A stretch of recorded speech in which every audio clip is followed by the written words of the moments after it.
There are 3 red flags in this modern Thai mansion. Now, as we watch the video, we'll pause the frame, allow you 3 seconds to spot the flaws yourself before I reveal them. I'm the How to Buy a Mansion guy. My name is Arvin Haddad. I've critiqued over 1,000 mansions because I don't want you to make mistakes when you buy, design, or build a property for yourself. Let's watch this one together.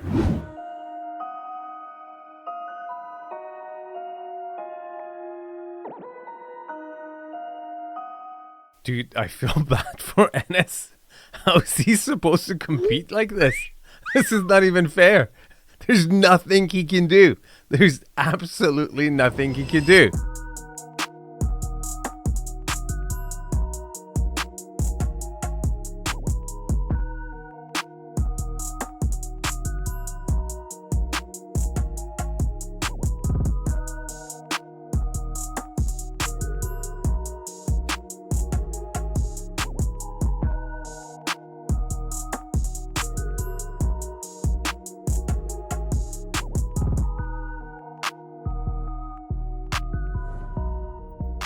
Hello everybody and welcome back to my channel. My name is Victoria. Today we are back in 𝗕𝗏 𝗔𝗍 for the first time this year. Okay, Koh Samui, Thailand. Now, if you don't know where that is, you got this section of the Thailand that kind of sticks on the bottom south, right? There are 2 sides, east side, west side. On the west side, you got Phuket, Krabi, 𝗕𝗏𝗏𝗏𝗏. On the east side, you got a lot of islands, but the main 3 ones are Koh Samui, then you got Koh Phangan, you got Koh Tao. Now you're like, you Thai? Well, kind of. I Thai too. I spent about 3 weeks backpacking here 20, 30 years ago. So I've been to a lot of places in Thailand. We're going to be touring this 5-bedroom, 11-bath sea view villa that has been on my mind for the past 6 months, and we're finally able to show it to you all.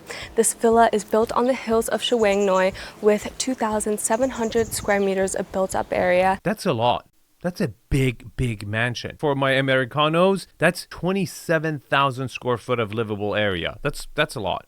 Welcome to the villa. We are at the top of the hill by Shawang Noi, meaning once we get inside, the view is going to be amazing. But just by this parking space right here, we are gathered by so much vegetation as well as the mountains carving out around us. You have the stone driveway with 3 parking garage under the shade as well as a flat ground over there as your garden. Okay, let's talk about the frontage. You don't have a private driveway, but you do have a small motor court, and there's no covered garage. I mean, she's calling this covered garage, but it rains over here. It's kind of got, water particles on it. So you really don't have a garage. It's a carport. Upon entrance into the villa, here's a really cool detail. It is this wooden slab that has been carved out. There's even a face mask that is carved on top. Apparently, this is actually used as a privacy wall in between the lower floor where the spa is. So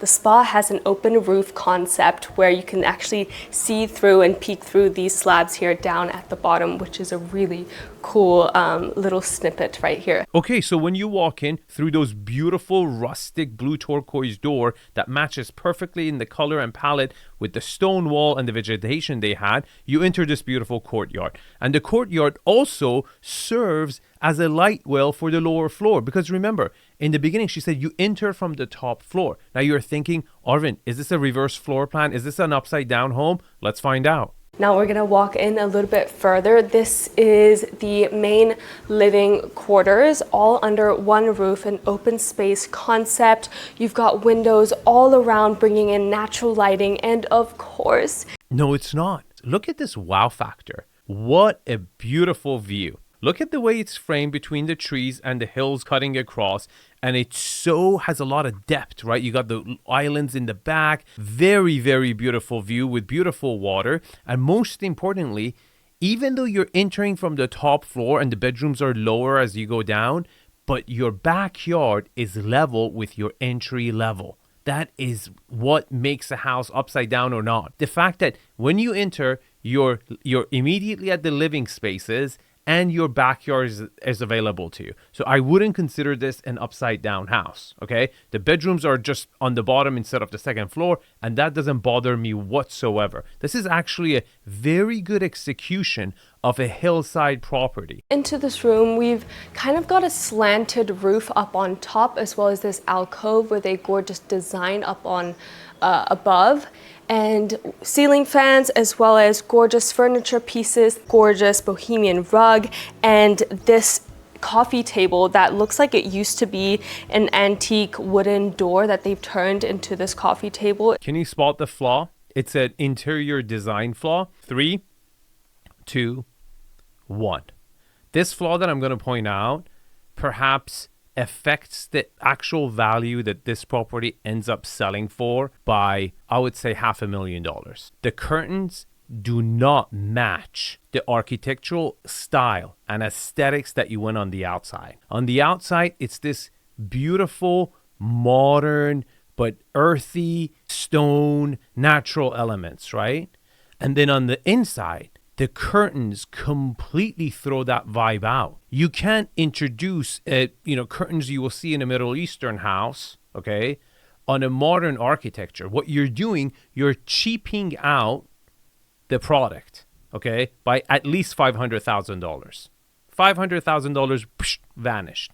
And how do you fix it? The type of paneling you would use is wood panelings that pocket or stack on top of each other, and they slide from side to side. That goes with this modern architecture, with the material, with the textures that you see over here. The introduction of this fabric and curtains destroyed it. This is why I do consulting, because I solve big problems, and you will find out how much money actually made you or saved you when you try to sell your property. The link is in the description. Coming along a bit further, in this room itself, you have this bar area, a wooden bar countertopped with the bar stools by the end right there. Here's another flaw. Can you spot it? I'll give you guys 3 seconds. 3, 2, 1. You have 6 different textures and colors next to each other. Can you count them? You got a black bar in the back that looks like a 1980s office cabinetry. And then you've got a wood ceiling. Okay, then you've got the stone wall, then you've got a whitewashed wood counter, right, bar counter, and you've got a different color wood seating arrangement, and then you've got a fabric and you've got glass. That was like 7, 8. What the hell are you doing? All you had to do here was give me a hut on the beach bar. Like any beach resort you've gone, they've got that little shack bar. They have coconuts and stuff. That's all you had to do over here. And a display of china by the corner there.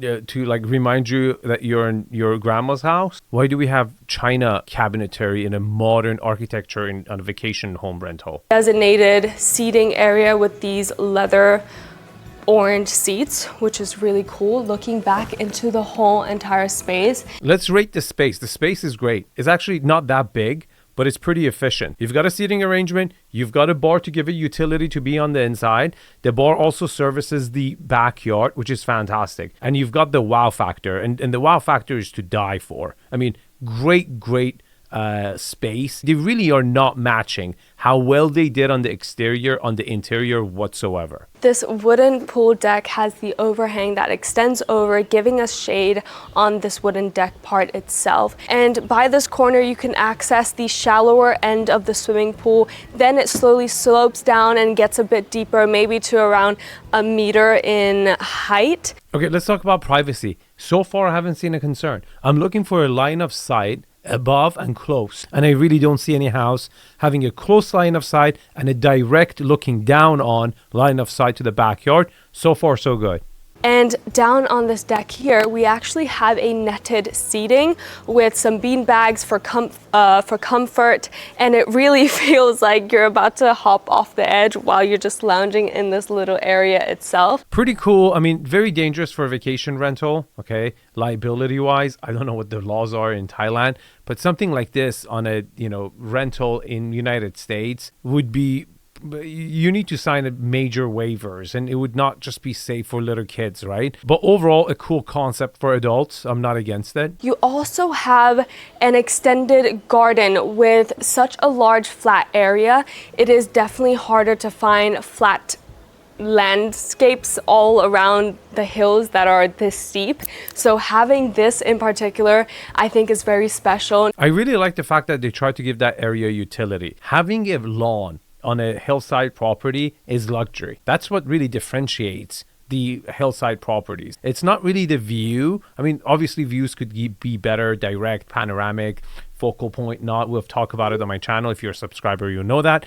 But it's really what significantly differentiates the properties, how much flat land you have on top of the view beside the view. And this has some, it's not center. What they could have done is they could have, maybe put some small goal posts there to play soccer, a little bit more to kind of pull you in, okay? Right now they haven't, beside the barbecue, which seems like your chef would be there, they haven't given you a reason to kind of use it. And that's how it could be better.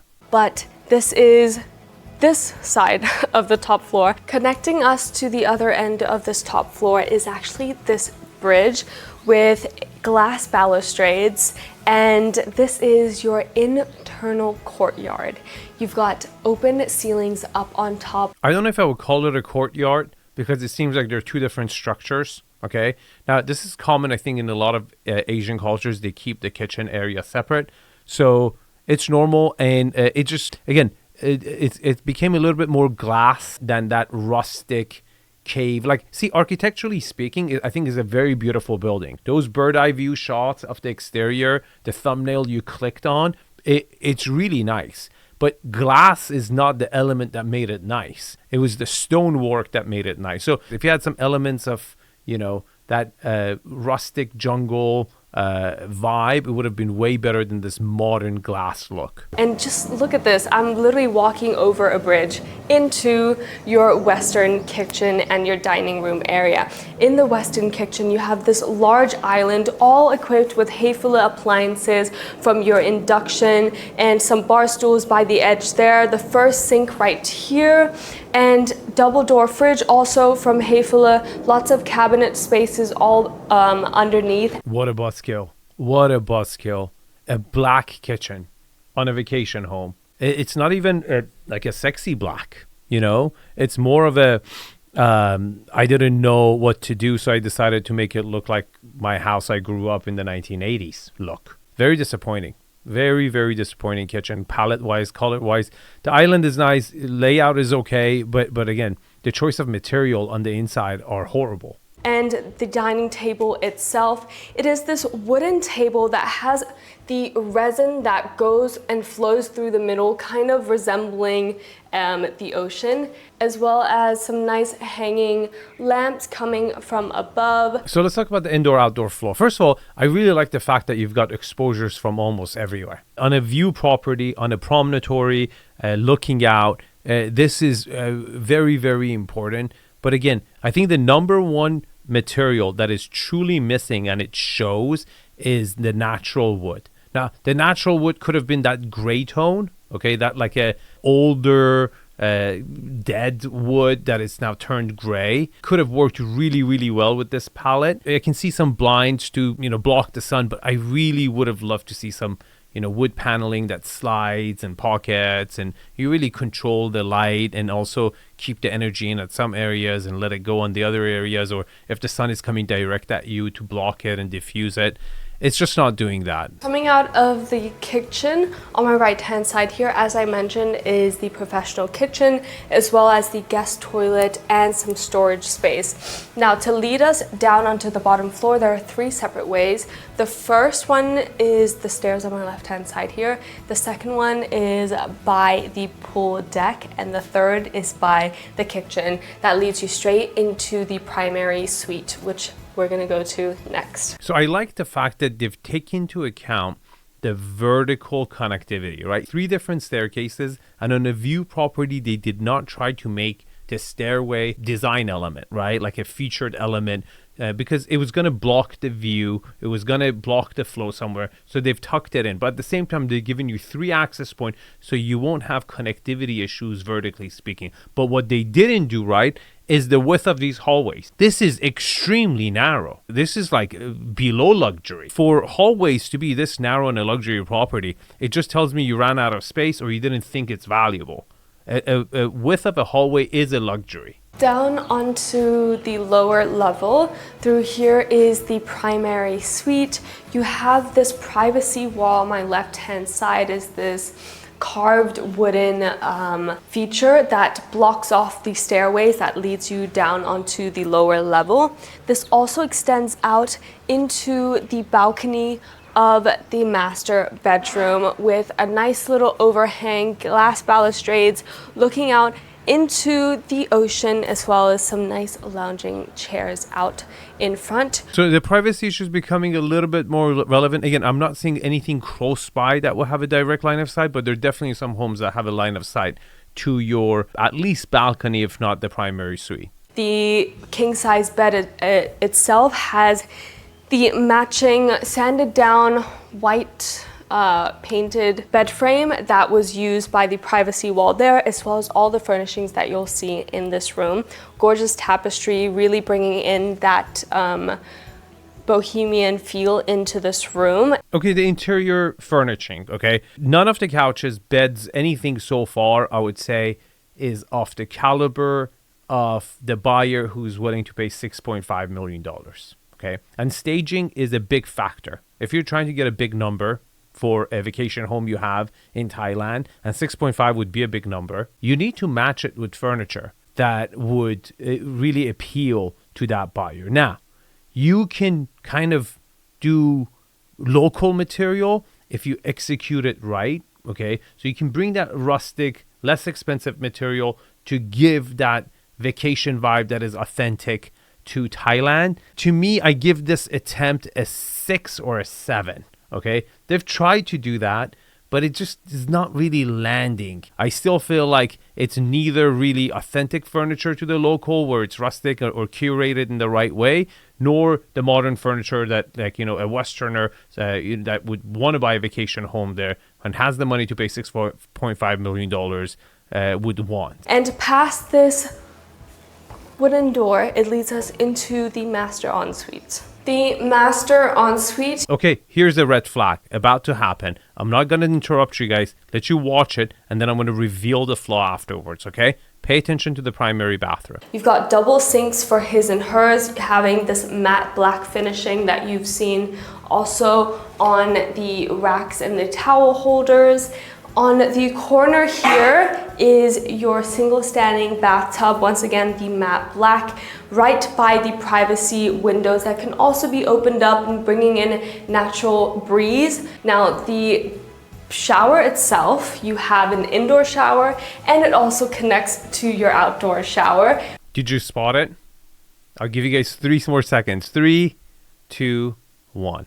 There is nothing about this lower floor, the primary suite and the primary bathroom, that reminds me I'm in the same house that I saw from the outside. They did not continue the exterior stone material anywhere in this primary suite or the bedroom. And the bathroom was a very appropriate place to introduce and continue that stone finish. It would have continued that vibe, that energy, that you're in this modern architectural house that looks like it's just attached to the earth, attached to the rock. You're part of the nature. This is ceramic everywhere. This could be a bathroom at a 3-star hotel in Anaheim, California when you come to Disneyland.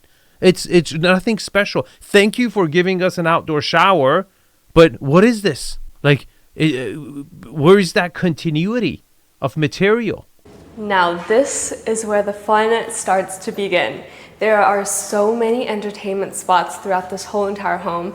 This is one of the coolest feature I've ever seen. It is a wine cellar that holds over 1,000 bottles. It is wrapped in glass, so it almost feels like a glass house. I'm literally standing on glass that looks down onto the bottom floor.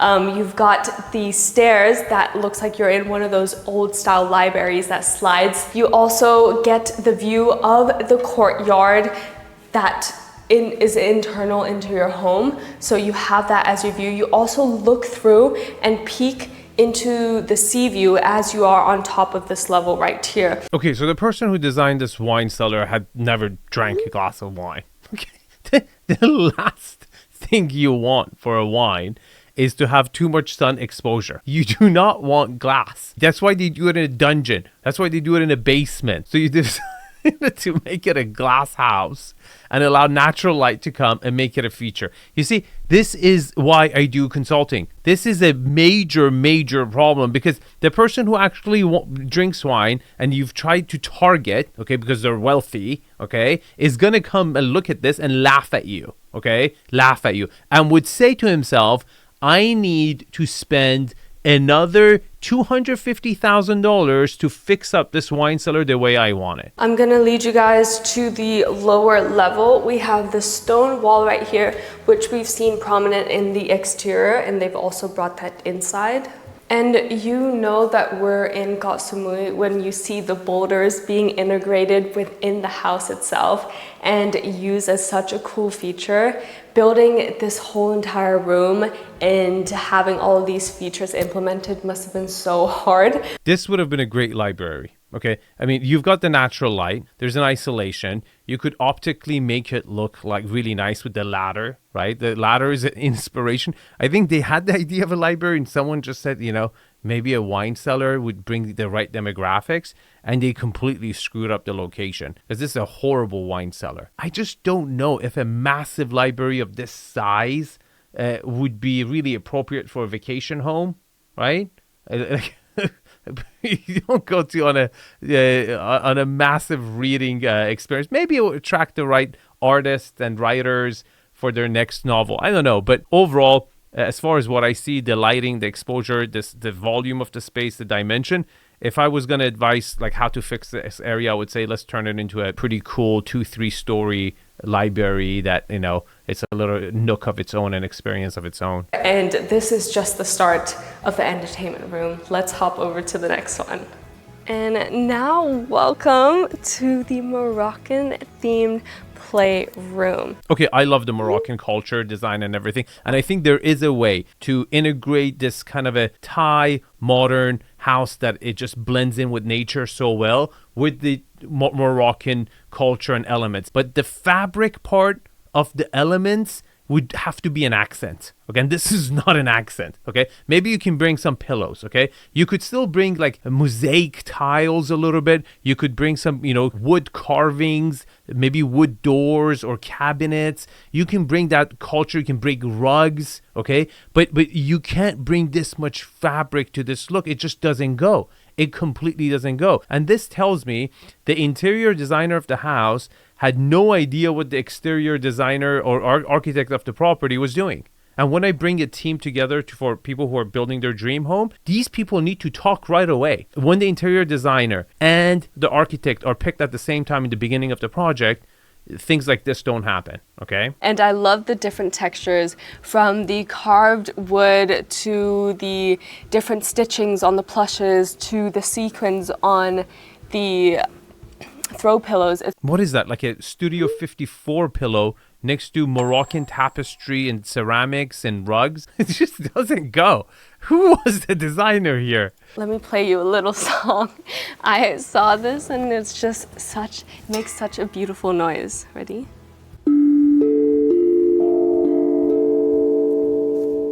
Oh, that was kind of cool. Can you bring that with you, please? When I see some really bad design choices, just please play that. It calms me down. Now, past this fabric wall that separates us into more of the fun area, you have your chess table right here in this bird cage-like chair. Gorgeous mix-match fabrics. Okay, I think I have a hypothesis. Okay, I think the interior designer of this house was the girlfriend of the builder. And she always wanted to become an interior designer. But before then, she was a planner for Sweet 16, quinceañeras, you know, like she used to do those type of events. Because that's the vibe I get. I feel like this is a dream of a 16-year-old girl who really wanted to travel. Pool table here with a gorgeous lampshade coming from above.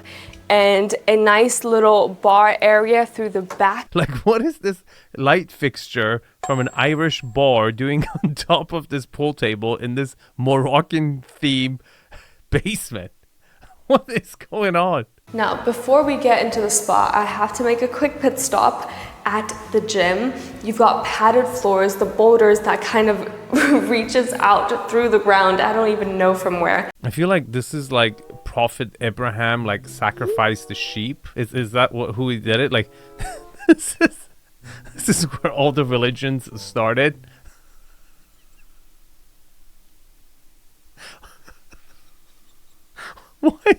Why do we have this sacrificial?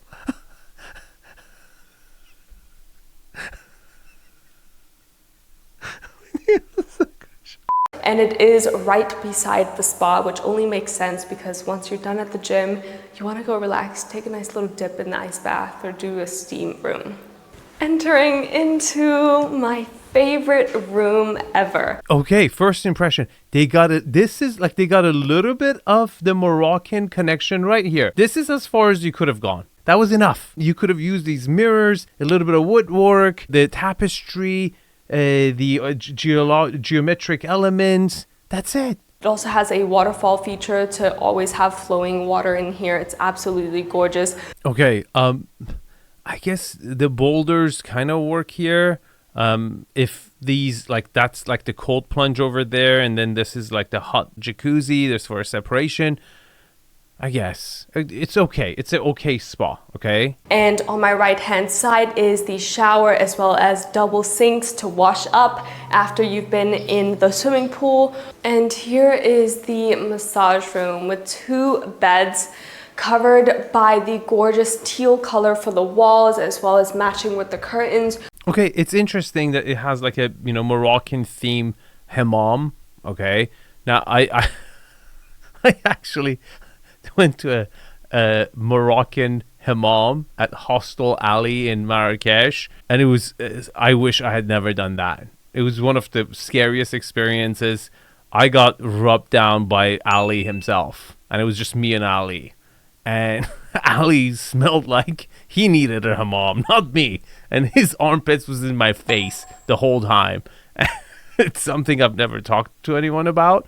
But this just reminded me of that. Anyways, it's just not on point. Like, this is a too far of a deviation of the architectural style that we've got. I think the whole Moroccan thing should have been an accent, okay? But turning the internal house into a Moroccan house was not necessary. You didn't have a weakness. Architecturally, you were one of the most beautiful houses I've seen. It was so beautiful. It really is, from the outside, a gorgeous freaking looking house. All you had to do is continue that and just execute that right. You didn't need to go to another country to make it cool. Now, if you're infatuated by that culture, great. Bring accents, okay? Not a full-on hammam. Now, by the gym and the spa area, we also have a guest bedroom on this side. It has the similar theme as we saw in the primary suite. So the interior furnishing of this house, like at least this bedroom, is neither Moroccan nor Thai. It's more of like a Caribbean. Nothing goes on the interior. They've really, really messed up the interior design of this house. It also has its own private balcony out in the front here. This one really does feel secluded being on this side because on the right-hand side here, you have no neighbors whatsoever. It's just the mountains and the chickens and the birds that are singing to you while you wake up in the morning. And of course, the view right smack into your face as you wake up in the morning. Okay, let's rate this view. I think it's a fantastic view. If I was going to rate this view, I would give it like an 8.5. It's really nicely framed by mountains. You've got the ocean, you got the, hills, mountains, jungle view, and then there's multiple depth to the view. There's obviously the immediate mountains that cut in, but there are multiple gulfs that kind of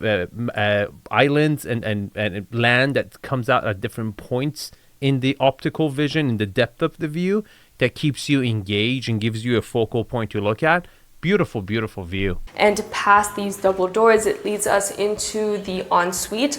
Once again, using the black tiles and gray walls to really contrast with the rest of the room. Okay, same problems as the bathroom upstairs. None of the powder rooms, bathrooms were exciting. They were, 3-star hotel level. Coming back out of the guest bedroom, you have the extended terrace right here. Look at that frame.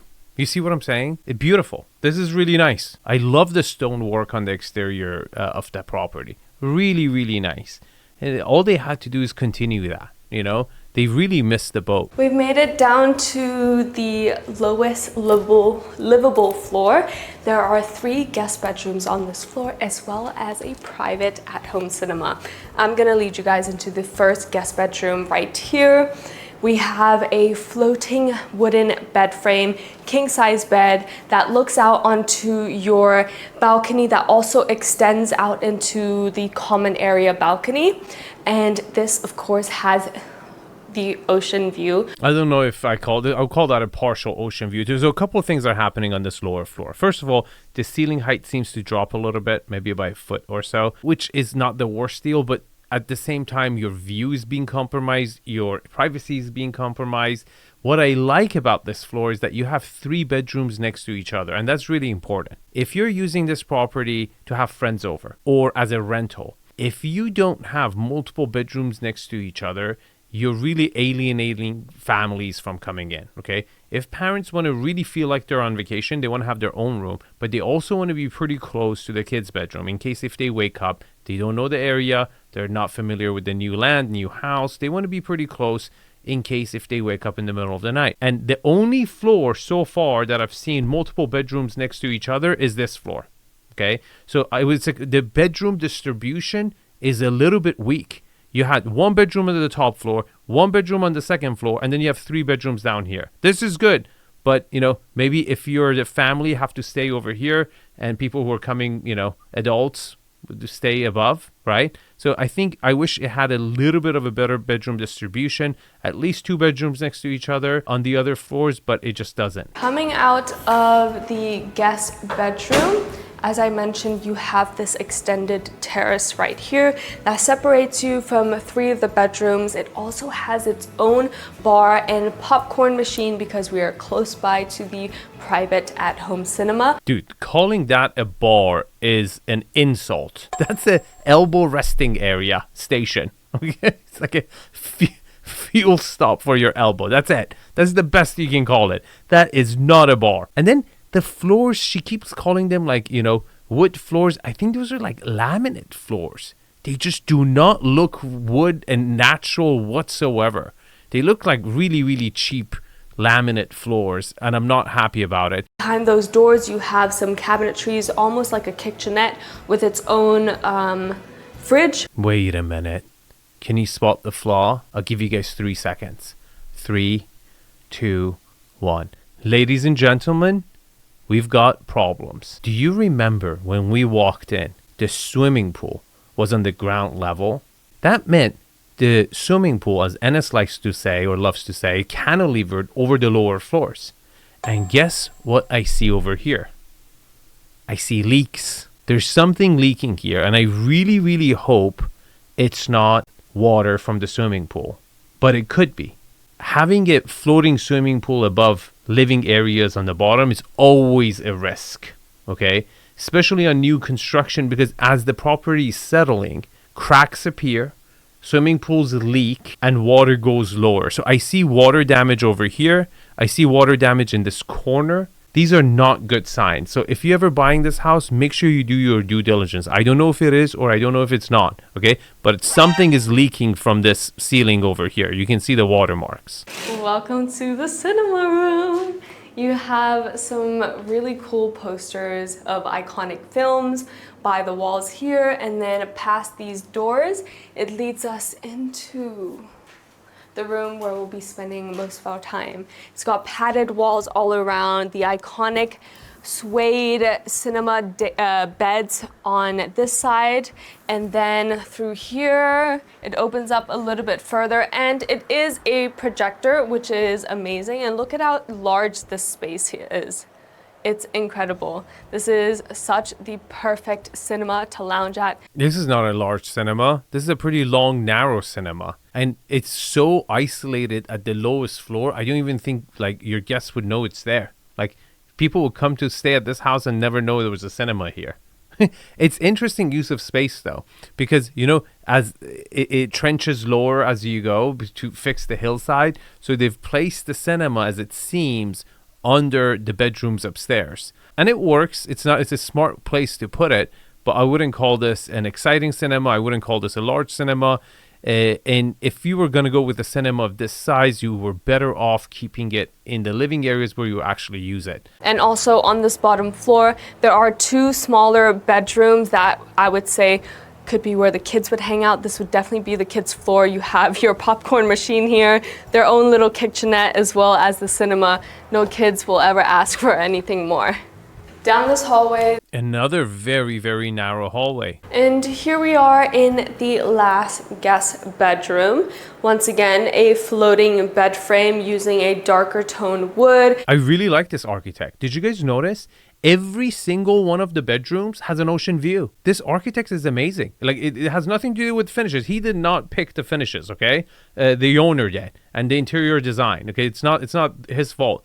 But this house, all the bedrooms are facing the same view, which is amazing. It's well done. And lastly, a very important feature that is not very well known throughout the whole island is actually having this underground parking right here for 3 of your cars that leads directly up onto the lowest level of the home. So it does have some sort of a private driveway as well. This is really impressive. Okay, here's my final verdict. I actually think this is a great property to purchase at the right price, and I will tell you guys why. The architectural style of the house was really, really cool.